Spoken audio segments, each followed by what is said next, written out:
వల్లభనేని వంశీ ఆరోగ్యంపై ఆయన సతీమణి పంకజశ్రీ ఆందోళన వ్యక్తం చేశారు. జైల్లో ఆయనకు మినిమం ఫెసిలిటీస్ కల్పించలేదని, ఆస్తమా ఉందని, పిట్స్లా వస్తోందని ఆందోళన చెందారు. నిన్న కోర్టుకు వచ్చినప్పుడు కూడా నీరసంగా ఉన్నారని చెప్పారు.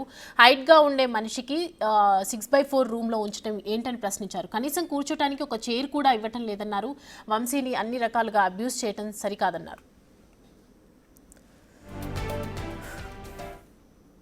యూజువల్గానే అట్లా క్లోజ్డ్ రూమ్స్లో అట్లా పెట్టినప్పుడు breathing issues, asthma triggered by cough and then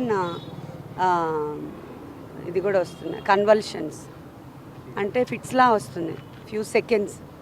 ఆ టైంలో హెల్ప్ కావాలి ఆయనకి. సో ఇప్పుడు ఆ 6/4 బ్యారక్లో పెట్టేసి ఆయన బయటికి రాకుండా పనిష్మెంట్ సెల్ లాగా పెట్టేస్తున్నారు. ఆయన హైట్ తెలుసు కదా మనకి, 6/4లో ఎలా ఉంటారు అంత హైట్ ఉండే మనిషి. 22 అవర్స్ లోపలే పెడుతున్నారు. మనం పిటిషన్ వేసాము, మనకి ఫ్రీగా తిరగాలి ఆయన, ఇవన్నీ ప్రాబ్లమ్స్ ఉన్నాయి కాబట్టి అసిస్ట్ చేయాలి ఒకళ్ళు. మన వాళ్ళని చాలామంది లోపల ఉన్నారు కదా, ఎవరైనా దగ్గర పెట్టండి, కొంచెం ఫ్రీగా ఉండే రూమ్లో పెట్టండి, మినిమం రిక్వైర్మెంట్స్ ఇవ్వండి మనిషికి కావాల్సినవని అడుగుతున్నాం. అది ఇవ్వాలి కంపల్సరీగా వాళ్ళు. సెక్యూరిటీ ఇష్యూస్ అంటే సెక్యూరిటీ ఇష్యూస్ అని పనిష్మెంట్ సెల్ వేసేస్తారా? సాలిటరీ కన్ఫైన్మెంట్ చేయకూడదు కదా. సెక్యూరిటీ ఇష్యూస్ అన్నప్పుడు ఇది కూడా పనిష్మెంటే కదండి. సాలిటరీ కన్ఫైన్మెంట్ అంటే పనిష్మెంటే.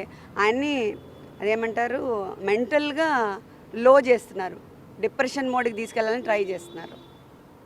మరి ఇంకా ఉన్నారు కదా ఈ కేసులో అరెస్ట్ అయిన వాళ్ళు, మన వాళ్ళు చాలామంది ఉన్నారు. అందరినీ కలిపి ఒక చోట వేయమని మేము అడుగుతున్నాం. అది కావాలి మనకి. ఇప్పుడు పాలిటీషియన్ అంటే 10 మందితో తిరిగి అలా 10 మందితో మాట్లాడి వాళ్ళ రిక్వెస్ట్ని తీసుకొని సర్వీస్